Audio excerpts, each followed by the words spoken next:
मुरडायची पाळी यावी. भेट अशी असावी की समोर ती व्यक्ती दिसली की अप्रसन्न व्यक्ती सुद्धा प्रसन्न झाली पाहिजे. दर्शनाचे प्रशस्ते पुण्य पुरुष असं जे म्हणतं तसं एकमेकाच्या भेटीमध्ये केव्हाही आम्हाला आनंदच वाटला, प्रेमच वाटलं आणि ते वाढतच राहणार आहे. त्याच्याबद्दल काही प्रश्न नाही. कारण आम्ही दोघंही जगतो. कोणाही जीवाचा नगोडो मत्सर, कोणी किती काही म्हटलं तरी. आलं का लक्षात? हा, माणसं कीर्तनामध्ये खूप बोलतात पण खाली बसल्यानंतर चित्र पालटलं असतं. तेव्हा काय दाखवायचं घर निराळं असतं पण अंतरपट बागुलं गेलं की सासू निराळी होते. हा तसा भाग आहे. पण महाराजांना आमचं जीवन पुष्कळ वर्ष आईसाहेबाच्यावर अत्यंत प्रेम असं आज एक घरचंच प्रवचन आहे अशातला भाग आहे. आणि आता हरे हरे हरे कृष्ण कृष्ण कृष्ण हरे हरे.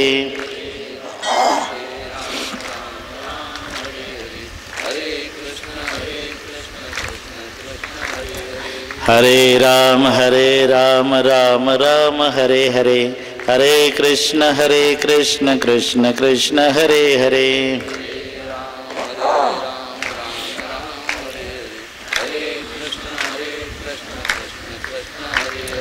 हरे राम राम राम हरे हरे. हरे कृष्ण कृष्ण कृष्ण हरे हरे.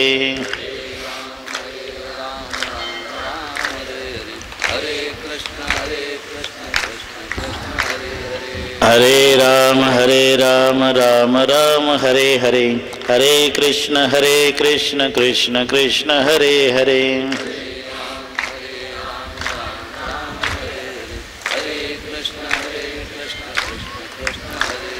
हरे राम राम राम हरे हरे. हरे कृष्ण कृष्ण कृष्ण हरे हरे.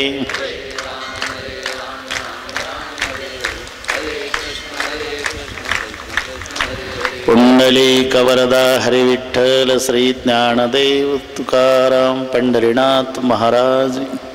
माऊली ज्ञानेश्वर जगद्गुरु तुकाराम महाराज. संत निळोबाराय महाराज की. महिसी पुत्रा मुखे बोलवणे श्रुती, चालविणे भिंती बैसोनिया. नोहे हा सामान्य महिमा संतांचा, नैवेद्य हातीचा मूर्ती जेवी. उदका माझी वह्या ठेवणी कोरड्या, दाखवणे रोकड्या विश्वजना. निळामणे तिही संगीची तरणे, दीन उद्धरणे नवल कोण. प्रस्तुत सेवेकरता घेतलेला अभंग, ज्यांच्या दरबारामध्ये ही सेवा आहे ते संत निळोबारायांचा आणि सर्वांच्या परिचयाचा. अभंगावर बोलण्यापूर्वी पूजनीय आम्हाला पितृस्थानी असणारे, गुरुस्थानी असणारे आणि शिष्यवत आणि पुत्रवत माझ्यावर प्रेम करणारे आज वारकरी संप्रदायाचे आध्वर्यू पूजनीय गुरुवर्य पितृतुल्य बाबा महाराज सातारकर, आई साहेब, माई साहेब, ताई साहेब आणि आमचे चिन्मय महाराज. पूजनीय महाराजांच्या आज्ञेवरून आजची ही निळोबारायाच्या दरबारातली सेवा माझ्याकडे आलेली ही माझं परम भाग्य आहे. पूजनीय महाराजांनी वारकरी संप्रदायामध्ये जे कार्य केलं ते अतुलनीय आहे, अवर्णनीय आहे.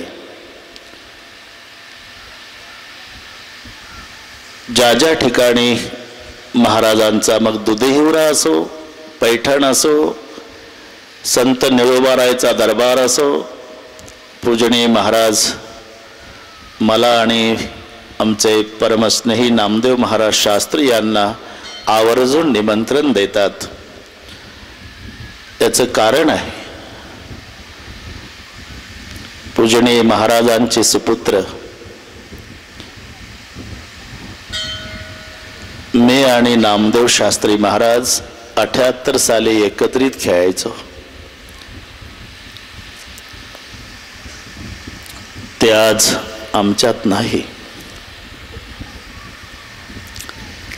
गए हुए कभी आते नहीं, लेकिन ऐसी अवसर पर उनकी याद आती है. गेल्यानंतरही आमच्यावर पूजनीय महाराजांचं पुत्रवत प्रेम आणि त्या प्रेमापोटी हक्काने ते आम्हाला ही सेवा देतात. त्यांनी सांगितलं, हा घरचा कार्यक्रम आहे. आम्हाला अंतकरणापासून वाटतं आमच्या घरातला हा सगळा कार्यभाग असल्यामुळे आमचं येणं हे आमचं आद्य कर्तव्य आहे. नाहीतर काकड्याच्या महिन्यामध्ये मी पूर्ण 1 महिना नागपूरला असतो. केली त्याही वेळेला मी घरून आलो आणि एकदा आताही आज्ञा केल्यामुळे निळोबारायच्या दरबारात याच ठिकाणी सावंत साहेबांनी रामकथेचा कार्यक्रम घडवून आणलेला होता. त्यानंतर पूजनीय महाराजांच्याच आदेशानुसार आज या ठिकाणी तुम्हा सर्वांचं दर्शन झालं. आमचे संतांच्या परमेश्वराच्या चरणी दुसरी काही प्रार्थना नाही. आम्ही महाराष्ट्रभर फिरतो ते महाराजांची कृपा आहे. त्यांना कल्पनाही नव्हती तेव्हा महाराजांचं प्रवचन, कीर्तन आणि आम्ही देवीदास मध्ये एका कोपऱ्यात शांत ठिकाणी बसून सगळे लिहून काढायचो. तेव्हापासून महाराजांचं आजपर्यंत आमच्यावर पुत्रवत प्रेम आहे.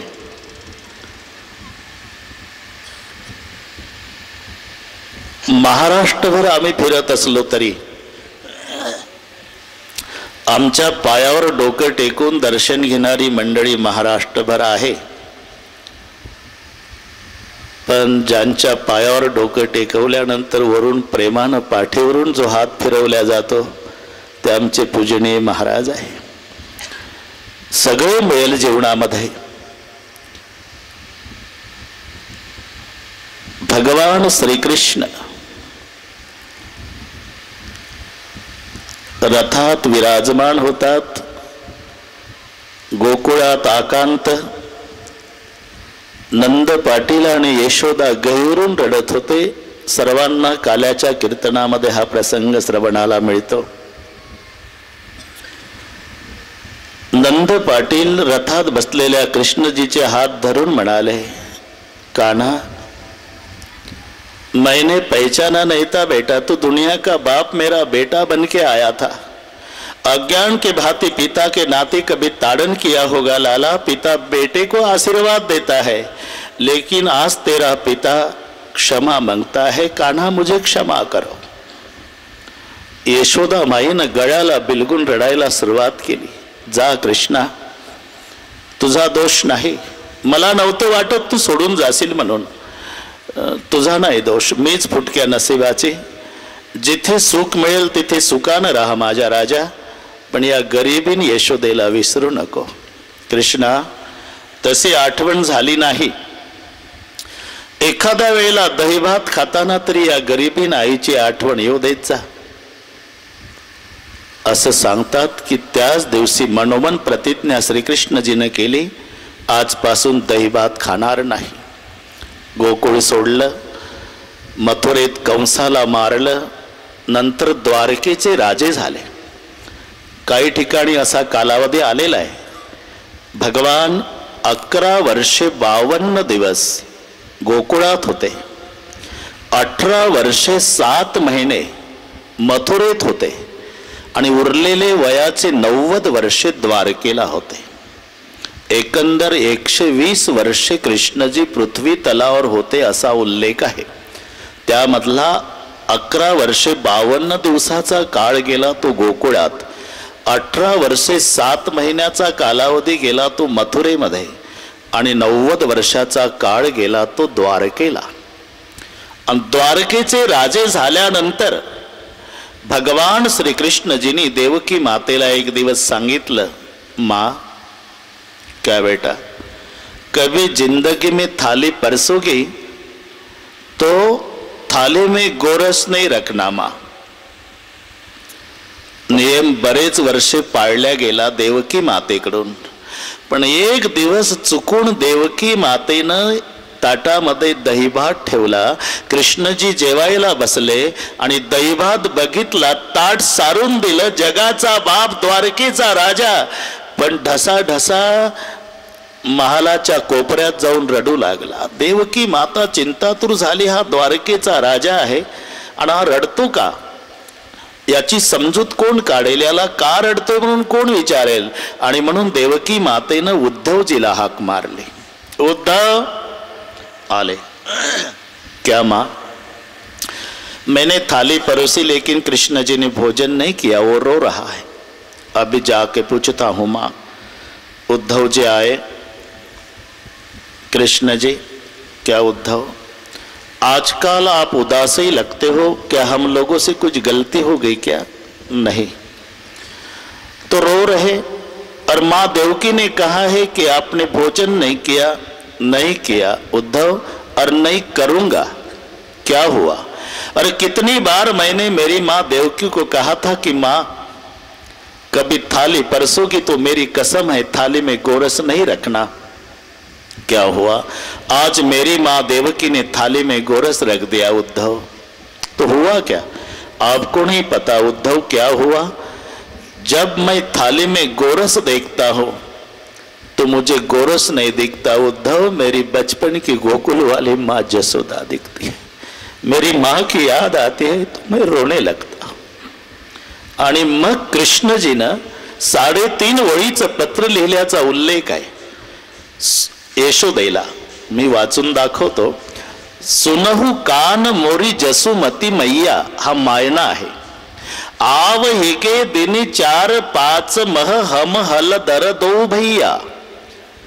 प्रात उठे कबहु न करेहु कलह, कबहु न पय पियो मैया. और जब ते माता तुम ते बिछड़े, को न कहेऊ कन्हैया. अशा 3.5 ओळीचं पत्र. आई, तू म्हणाली होतीस दही भात खाताना तरी आठवण येऊ देत जा. इतके वर्षे झाले आई, तुझ्या कृष्णानं दही भात खाल्ला नाही. तू म्हणाली होती भाऊ भाऊ भांडण करू नका, प्रात उठे कबहू न करेहू कलह. आजपर्यंत बैराम दादान मी भांडलो नाही आई. असं वाटतं आई की एकदा गोकुळात यावं आणि तुझ्या पायावर डोकं ठेवावं, तुझ्या गळ्याला बिलगून रडावं. पण तुला असं वाटेल की यात कृष्णाला आता द्वारकेत काय कमी आहे, कशा करता येतो गोकुळात. काही कमी नाही आई. सकाळी उठल्यापासून सूर्य मावळेपर्यंत भालदार चौकदार ललकारा देतात, राजाधिराज द्वारकाधीश कृष्णचंद्र भगवान पधारे. हे रात्रंदिवस ऐकतो आई. पण एका गोष्टीची उणीव आहे आई, तुला सोडल्यापासून मला जवळ घेऊन मेरा कन्हैया म्हणणारं द्वारकेत कोणी नाही आई. मी का सांगतो हे, एवढी वेळ का घेतली? आम्ही महाराष्ट्रभर फिरतो, आमच्या पायावर डोकं टेकून दर्शन लोक घेतात. पण जेव्हा पूजनीय महाराजांच्या आई साहेबांच्या माई साहेबांच्या चरणी आम्ही डोकं टेकवतो, प्रेमाने हात फिरवतात, बरं आहे ना. आणि म्हणून हा प्रेमाचा हात नेळूबारायच्या चरणी, पांडुरंगाच्या चरणी आमची प्रार्थना असेल की असाच कायम राहावा. आणि त्याकरता माझे महाराज तंदुरुस्त राहावे, ही नेळूबारायच्या चरणी आमची प्रार्थना आहे. आज त्यांनी मला ही सेवा दिली, हा त्यांच्या अंतःकरणाचा मोठेपणा आहे. मी तिथेच त्यांना विनंती केली, महाराज आपण तिथेच थांबा. पण महाराज म्हणाले नाही, माझा नियम आहे, मी श्रोत्याच्या रूपात कोणीही वक्ता असो, आमचा नियम आहे, आम्ही त्याच्या पुढे श्रवणाला बसणार. तेव्हा त्यांच्या अंतःकरणाचा मोठेपणा आहे. का बालक बोबडा बोली, वाकुडा विचुका पावली, ते चोज करुणी माऊली रे जे जेवी तेवी तुम्हा संतांचा पडियाव. किंवा तुलसीदासजी म्हणतात, जब बालक कहू तो तरी बाता, सुनित मुदित मन पितू अरु माता. या नायानं ते आमचं कौतुक म्हणून या ठिकाणी श्रवणाला बसलेले आहे. त्यांच्या पुढे प्रवचन करायचं म्हटलं की सिदंती मम गात्राणी या श्लोकाचं स्मरण होतं. पण पुन्हा एक आनंद होतो, ज्यांचं तू लिहून काढलं मीच मला म्हणतोय, मग त्यांचं त्यांना सांगायला काय हरकत आहे. म्हणून असाही एक आनंद होतो. तेव्हा माझ्या दृष्टीनं हा आनंदाचा भाग्याचा दिवस आहे. सर्वांच्या परिचयाचा अभंग आहे. ज्यांच्या दरबारात सेवा त्यांचा हा अभंग आहे. निळामणे ही संगेची तरणे, दीन उद्धरणे नवलक. संताचे संगती तरणोपाय. संत हे तारण्याकरिताच अवतीर्ण झालेले असतात. अवतार शब्दाचा अर्थच आहे वरून खाली येणं. तरती म्हणजे तरणे. पण व्याकरण शास्त्राचा नियम आहे, धातूला उपसर्ग लागला की अर्थ बदलतो. म्हणून अवतरती. नुसतं तरती असतं तर तरणे झालं असतं, पण अवतरती शब्दाचा अर्थ होतो खाली येणे. अवतरती म्हणजे खाली येणे. आणि उद्धरती म्हणजे वर काढणे.